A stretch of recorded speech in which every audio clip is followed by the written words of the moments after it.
Hoje nós vamos estudar a luta pela conquista da paz, né? Ela já seria interessante a gente observar o título do capítulo, né? A conquista da paz é uma luta, né? Isso é importante. Não existe uma conquista da paz marcada por pensamentos mágicos, como se realizando atividades automáticas da vida, de repente nós pudéssemos encontrar paz simplesmente por refletir ou por praticar atividades sem qualquer reflexão. É necessário reflexionar a vida, raciocinar o mundo interior, filosofar o mundo interior, entrar em contato consigo, para que eu possa, a partir do mundo interno, dessa luta interna, também realizar a luta que é viver. Viver é lutar.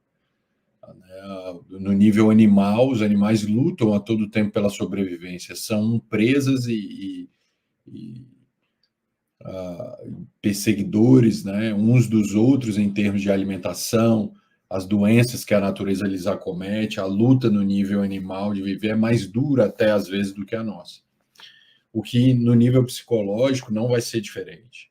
Então ela já começa dizendo que a busca pela paz é uma luta constante e que vai exigir uma dinâmica psicológica para a conquista dessa paz, que inevitavelmente vai passar pelo esforço. Precisa se esforçar, precisa haver uma dedicação para que isso ocorra.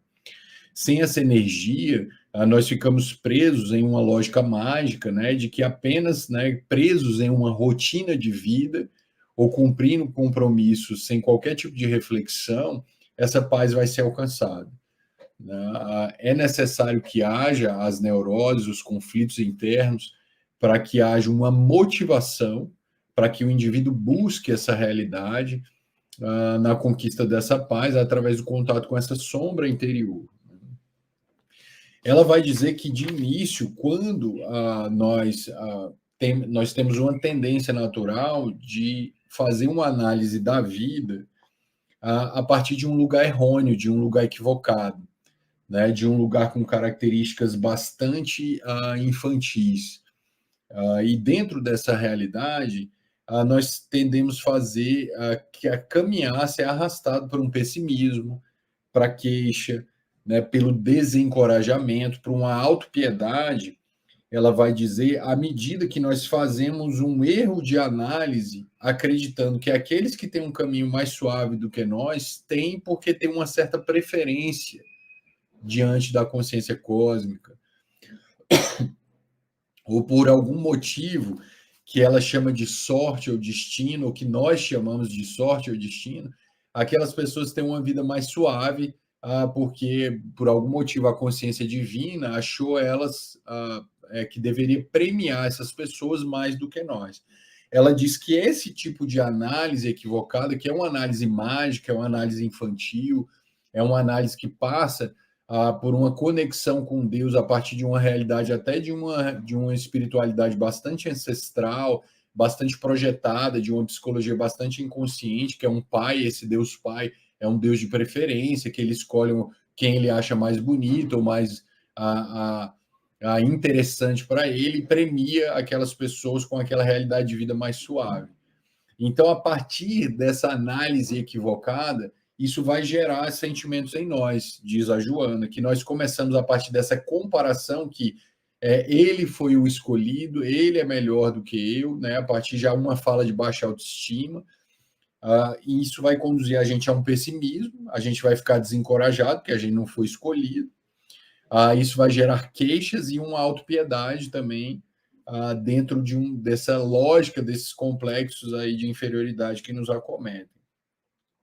À medida que isso ocorre, e nós fazemos essa análise da relação com as leis universais a partir desse lugar de passividade, nós estacionamos nessa queixa, nessa autopiedade, nesse desencorajamento e no pessimismo, e não nos mobilizamos de maneira ativa para realizar qualquer transformação na sua vida, fugindo da proposta da Joana, que lutar é viver, a paz é uma luta. Então, nós não conseguimos desencadear a luta, independente do lugar em que nos encontremos, em termos psicológicos, financeiros ou qualquer outro lugar. Nós optamos em nos evadir da luta de viver. e ficamos presos numa realidade esperando ser premiado como outro que já tem uma vida, uma conquistas psicológicas e espirituais, se premiou na realidade. Não foi Deus que o premiou, mas o indivíduo conquistou aquela realidade a partir da luta do viver. Então, quando nós fazemos essa análise equivocada, a partir dessa lógica de uma preferência, uma lógica de sorte e destino, isso vai nos conduzir a essa passividade e um estacionamento na queixa, né, diz a Joana. E nós não vamos conseguir deslanchar desencadeando uma luta. Isso é muito deletério para a nossa vida, porque nós ficamos estacionados nessa passividade, esperando serem escolhidos, não nos fazendo despertar para nos tornarmos e nós mesmos nos colocarmos na posição de escolhidos. Né? Nós mesmos no tecer o nosso destino, a nossa sorte, que não é bem essas palavras, inclusive ela aprofunda isso na mensagem inicial, e fazer com que essa sorte, esse destino mude. À medida que estacionamos na queixa, no pessimismo, na autopiedade, aí sim se constrói um destino e uma ausência de sorte pela falta de reflexão e de trazer para si o mecanismo das leis divinas e que nós estamos, de alguma forma, manobrando essas leis, construindo o nosso próprio destino e a nossa própria sorte, por estarmos nesse estado vibratório, mental e emocional, que vai tecendo essa realidade. Então, ela até coloca aqui, né, no início do capítulo, de maneira muito interessante, que sorte e destino são elementos pessoais, que cada qual está a gerar ou alterar a cada momento conforme a onda mental.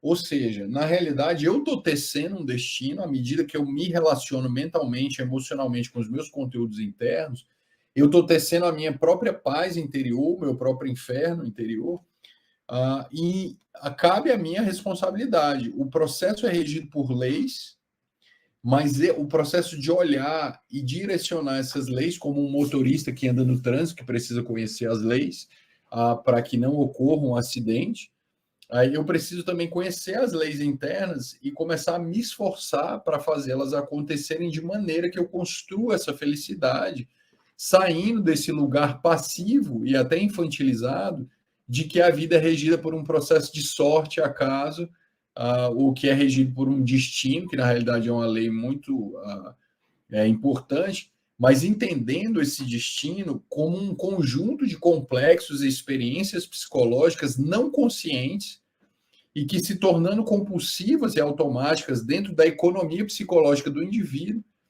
se tornando um ciclo repetitivo, vão gerar esse destino, porque essas informações estão consteladas, arrastando o indivíduo para essa realidade cíclica e constante, aprisionando o indivíduo nesse destino, até que ele possa olhar essa lógica da sombra e começar, a partir de uma luta, de um esforço, se esforçar para sair dessa lógica sombria que nos aprisiona, que nós consideramos destino.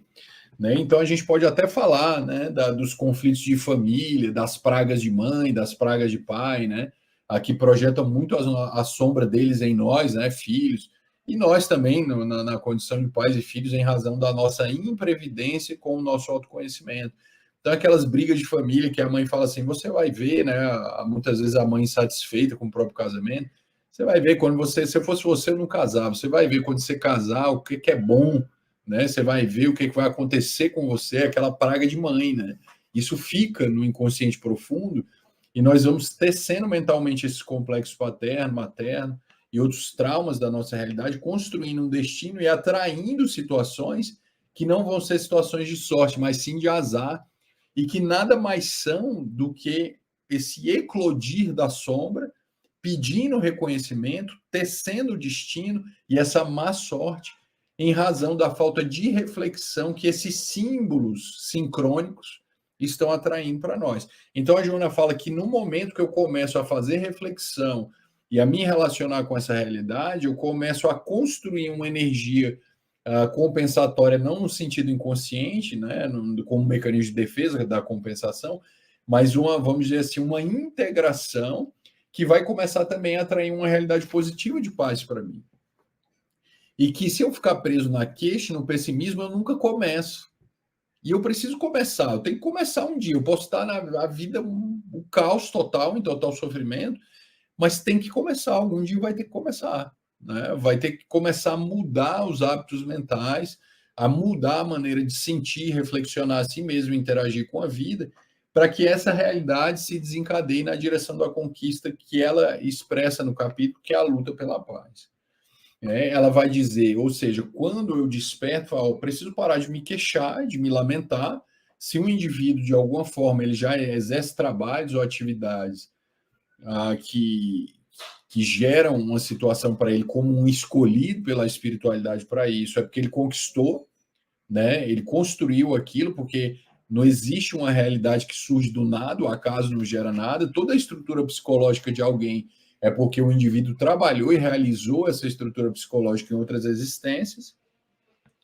E à medida que o indivíduo vai reflexionando a partir dessa realidade, ele começa a ver que eu também posso. Eu não preciso ficar me queixando, que da mesma forma que o indivíduo conquistou, eu também posso conquistar e eu preciso partir do lugar que eu me encontro. É daqui que vai ter que acontecer. Então, é a partir da minha inferioridade, da minha ferida, que ela vai virar uma motivação para desencadear essa luta da paz interior, essa luta interior.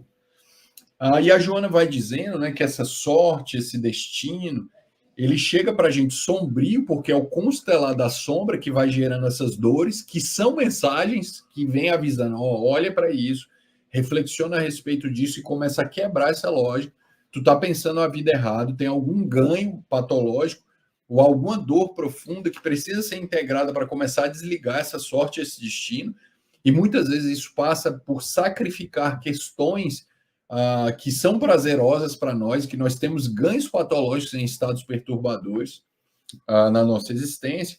Então, ela diz que chega 1000 mensagens a partir dessa dor, que é o constelar da sombra, mas também chegam 1000 mensagens positivas, que se a gente prestar atenção, elas vão estar nos arrastando o tempo inteiro como um convite para essa luta do viver, para essa luta constante. Ela vai dizer que nós somos o tempo inteiro, através da intuição, a intuição do mentor, as situações que ocorrem de nos colocarem em situações propícias para a nossa transformação, uma palestra que ouve, uma página que lê, situações de doença, livramentos que ocorrem como processos motivacionais para o indivíduo. A partir dali eu vou começar a cuidar de mim, a cuidar dos outros, a me recuperar a partir do lugar que eu me encontro, a fazer uma proposta de doação para a vida. E à medida que o indivíduo vai construindo essa realidade, ele começa a desencadear essa luta. E ela diz que a bondade divina, seja pela sombra ou seja pela luz, vai mandar mensagens fazendo esse chamado. Está o tempo inteiro fazendo esse chamado. E cabe a nós, saindo dessa postura da queixa, porque a queixa, a autopiedade, o pessimismo, elas tampam os ouvidos de ouvir e tampam os olhos de ver para que o indivíduo não veja essas mensagens. O indivíduo não se deixa atravessar pela mensagem de Jesus ou pela mensagem da espiritualidade, e essa mensagem vem através da dor e também das conquistas amorosas que nos garantem uma tranquilidade, uma plenitude de viver. Então, é entender a lógica da vida e não buscar essa conquista a partir de uma lógica infantil que é do jeito que eu quero. Ela não vai vir do jeito que eu quero, ela vai vir do jeito que precisa. Então, a partir dessa realidade, eu começo a quebrar isso, né? A sair desse lugar que vai ser importante da gente se posicionar. Então, quando o indivíduo fica na queixa, na autopiedade, ele não ouve o chamado, né? E isso não vai acontecer. Quando a dor chega e o indivíduo começa a reflexionar, então ele ouve o chamado. Ou seja, não é o outro que tem a paz porque tem uma preferência, é eu que não estou prestando atenção em algum processo que eu preciso transformar para que eu possa também ficar igual ao outro indivíduo. Nossa, eu quero ficar igual. Então eu não olho o outro com essa amargura, que ela até coloca aqui, o anjo da amargura. Então eu olho a felicidade do outro e fico amargurado. Não, eu olho a felicidade do outro e falo assim, eu quero isso também. Eu quero ficar assim. Eu vou buscar isso. Então, não é um lugar de amargura, mas de motivação.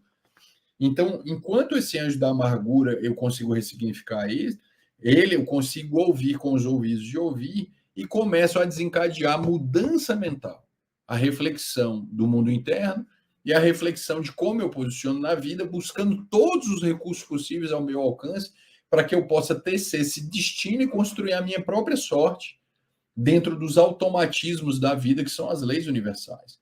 Então, dentro dessa proposta, eu me torno receptivo, eu me deixo penetrar por uma realidade que vai me guindar para uma situação de paz que é desencadeada por essa luta do autoconhecimento e por essa leitura energética da vida, de atração e repulsão, de autoconhecimento, a partir de todo esse processo, me garantindo buscar recursos que já são existentes para que eu possa começar a vencer esses núcleos patológicos que existem em mim. A partir daí, a partir do lugar que eu me encontro, dentro da minha inferioridade, mas também de algumas virtudes, é que todo o processo vai se desencadear. Lembrando que é um processo de luta e que ninguém vai fazer isso de maneira passiva, mas um processo de interação com a vida, de assumir riscos, de enfrentar o medo, de enfrentar psicopatologias que vão nos acometer, a sombra que em algum momento da vida, principalmente ali em torno dos 40, 50 anos, a sombra, né, vai vir nos visitar exatamente nos momentos de queda das outras existências, que vem a respeito do poder, do sexo, do dinheiro, da solidão, da mágoa, né, das quedas que nós cometemos em outras existências. E também a importância de nós ficarmos muito de olho nos comportamentos que são confortáveis, egocintônicos para nós, né, que nos geram um certo conforto de relações sexuais, relações financeiras, relações de vícios com o uso de substâncias, os excessos de toda ordem, que são prazerosos para nós e que precisam ser sacrificados para que mais tarde, quando essa conta chegar, nós não caiamos nessa queixa e nesse padecimento.